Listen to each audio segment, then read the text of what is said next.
সম্মানিত দর্শক শ্রোতা, আসসালামু আলাইকুম।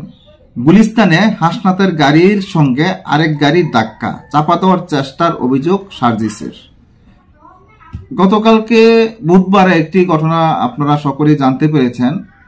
চট্টগ্রাম কক্সবাজার মহাসড়কে সার্জিস আলম এবং হাসনাত যে গাড়ি দিয়ে আসছিল সেই গাড়িতে একটি ট্রাক এসে চাপা দিয়েছে। তাদের চাপা দেওয়ার পর তাদের গাড়িটি ক্ষতিগ্রস্ত হয়েছে। তারা তেমন কোনো আক্রমণের শিকার হয়নি। এখন গতকালকে যে ঘটনা ঘটেছে, ঠিক আজকেও তেমনই একটি ঘটনা ঘটেছে। যাত্রাবাড়ি থেকে গুলিস্তান যাওয়ার পথে উড়াল সেতু থেকে নামার পর অন্য আরেকটি গাড়ি এসে হাসনাত আবদুল্লাহর গাড়িতে ধাক্কা দেয়। ধাক্কা দেওয়ার কারণ হলো তাকে চাপা দিয়ে হত্যার চেষ্টা, এমন একটি অভিযোগ করেছেন সার্জিস আলম। উনি ওনার ফেসবুক পোস্টে একটি কথা বলেছেন যে এমন হাসনাত আবদুল্লাহকে মারার চেষ্টা, হাসনাত আবদুল্লাহকে মারলে এমন হাজারো হাসনাত আবদুল্লাহ মাথা গজিয়ে আবার জেগে উঠবে। কিন্তু এখন তাদের পিছনে কেন এভাবে লেগে আছে এটা বুঝতে পারলাম না।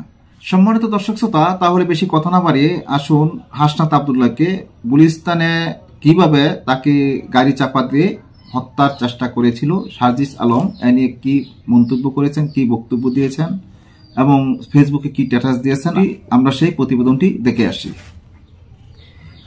রাজধানীর যাত্রাবাড়ি থেকে গুলিস্তান উড়াল সড়ক থেকে নামার সময় গুলিস্তানের টুল প্লাজা এলাকায় বৈষম্য বিরোধী ছাত্র আন্দোলনের আহ্বায়ক হাসনাত আবদুল্লাহকে বহনকারী একটি গাড়ির সঙ্গে অন্য একটি গাড়ি ধাক্কা খেয়েছে বলে জানিয়েছে পুলিশ। এ নিয়ে সামাজিক যোগাযোগ মাধ্যমে ফেসবুকে একটি পোস্ট দিয়েছেন জুলাই শহীদ স্মৃতি ফাউন্ডেশনের সাধারণ সম্পাদক সার্জিস আলম। ওই পোস্টে তিনি হাসনাতের গাড়িতে পেছন থেকে আবার অন্য একটি গাড়ি দিয়ে চাপা দেওয়ার চেষ্টা করা হয়েছে বলে অভিযোগ করেছেন। আজ বৃহস্পতিবার সকালে এ ঘটনা ঘটে বলে পোস্টে জানান সার্জিস আলম। যোগাযোগ করা হলে আজ দুপুরে পুলিশের ওয়ারি বিভাগের কমিশনার সালেউদ্দিন প্রথম আলোকে বলেন, হাসনাত আবদুল্লাহকে বহনকারী গাড়িটি উড়াল সড়ক থেকে নামার সময় গুলিস্তানের টুল প্লাজা এলাকায় অন্য একটি গাড়ির সঙ্গে ধাক্কা খায়। দুটি গাড়ি জব্দ করা হয়েছে। এ নিয়ে দুপুরে ফেসবুকে একটি পোস্ট দেন সার্জিস আলম। ওই পোস্টে তিনি লেখেন, চট্টগ্রাম থেকে গতকাল রাতেই অন্য গাড়িতে ঢাকায় ব্যাক করলাম। পথে হাসনাতকে কুমিল্লার বাসায় নামিয়ে দিয়ে আসলাম। এখন শুনছি সকালে কুমিল্লা থেকে ঢাকা আসার পথে হাসনাতের গাড়িতে পেছন থেকে আবার অন্য গাড়ি দিয়ে চাপা দেওয়ার চেষ্টা করা হয়েছে। এসব ষড়যন্ত্র করে আর কতজন হাসনাত মারবেন? মনে নাই সেই অভ্যুত্থানের দিনগুলোর কথা? একজনকে যখন বুলেটের আঘাতে লাশ বানিয়েছেন তখন সেই জায়গায় অন্য একজন দাঁড়িয়ে গিয়েছেন, কিন্তু পিছু হটেনি। সার্জিস ওই পোস্টে আরো লেখেন, ঠিক একইভাবে এক হাসনাতকে মারলে হাজারো হাসনাত এখন দাঁড়িয়ে যেতে প্রস্তুত। এই নতুন বাংলাদেশের চলার পথকে অবরুদ্ধ করার দুঃসাহস দেখাবেন না। এই তরুণ প্রজন্ম মাথা নোয়াবার নয়, আমরা মরতে শিখে গিয়েছি।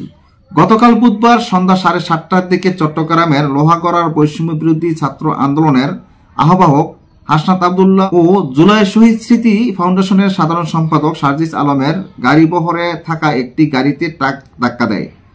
এতে গাড়িটি ক্ষতিগ্রস্ত হয়, তবে এ ঘটনায় কেউ হতাহত হননি। চট্টগ্রাম থেকে কক্সবাজার মহাসড়কের লোহাগড়া উপজেলা অংশের চুন্তি হাজি রাস্তার মাথা এলাকায় এ দুর্ঘটনা ঘটে। এভাবে কাউকে হত্যার চেষ্টা করা ঠিক না।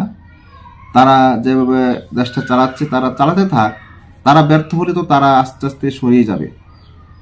আজ এই পর্যন্তই। আল্লাহ হাফেজ।